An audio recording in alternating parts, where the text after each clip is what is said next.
Shalom, kebenaran hari ini tanggal 31 Maret 2024 bertema memiliki pikiran perasaannya. Tidak ada hal yang boleh lebih menarik atau kita pandang lebih berharga daripada menjadi anak-anak Allah. Jadi kita mulai bisa berkata, cita-citaku menjadi anak Allah. Jangan merasa sudah menjadi anak-anak Allah, tetapi coba periksa, selidiki, minta Roh Kudus pimpin.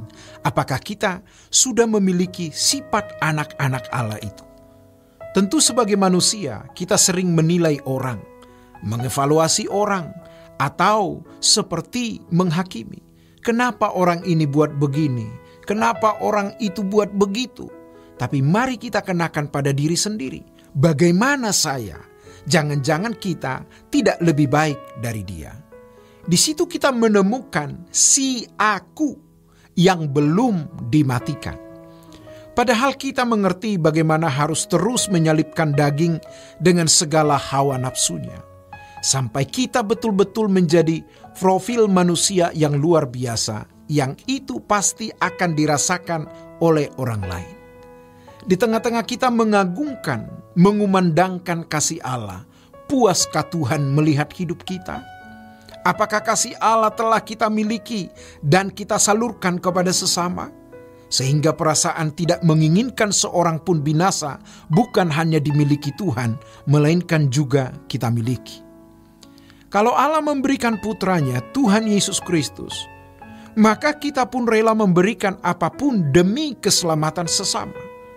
Suami istri akan rela berkorban apapun untuk pasangan, anak-anak, orang tua, mertua. Suami istri rela berkorban, rela mengalah demi keutuhan rumah tangga, demi kebersamaan. Kalau kita sampai pada perasaan tidak menginginkan seorang pun binasa, pasti kita akan jauh lebih menghormati orang tua, mertua, dan mengasihi mereka secara benar. Mengerikan kalau kita tidak berubah.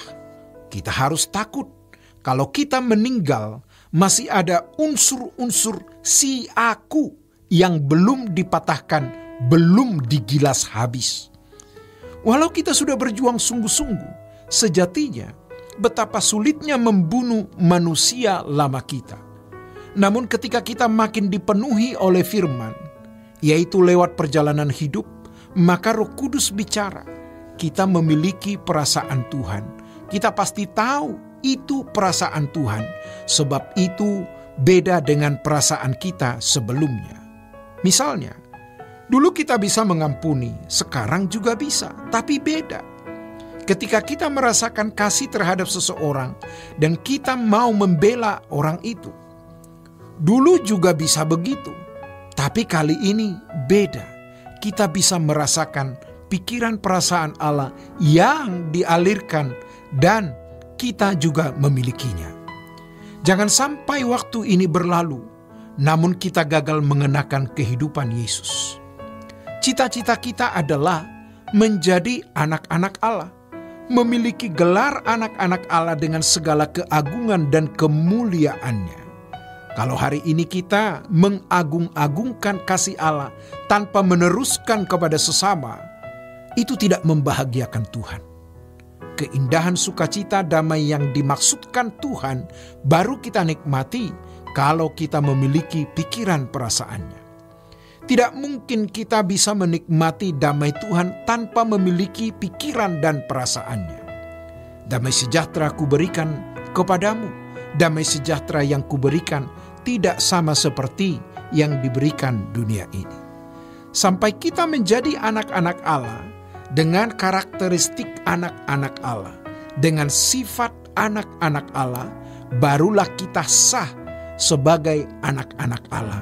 Itu luar biasa. Itu lebih dari menjadi seorang presiden atau seorang anak konglomerat.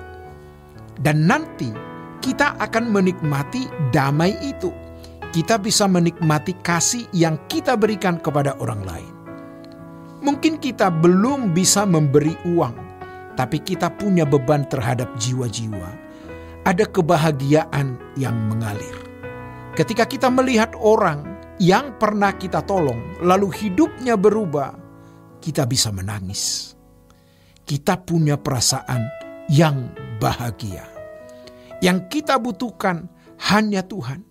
Tapi siapa yang mau dengar prinsip seperti ini? Hidup tidak wajar. Kita memang tidak boleh wajar hidup di mata dunia. Dan kita tidak mungkin hidup wajar karena hidup yang kita kenakan adalah hidup anak-anak Allah yang sama sekali tidak dikenal dunia.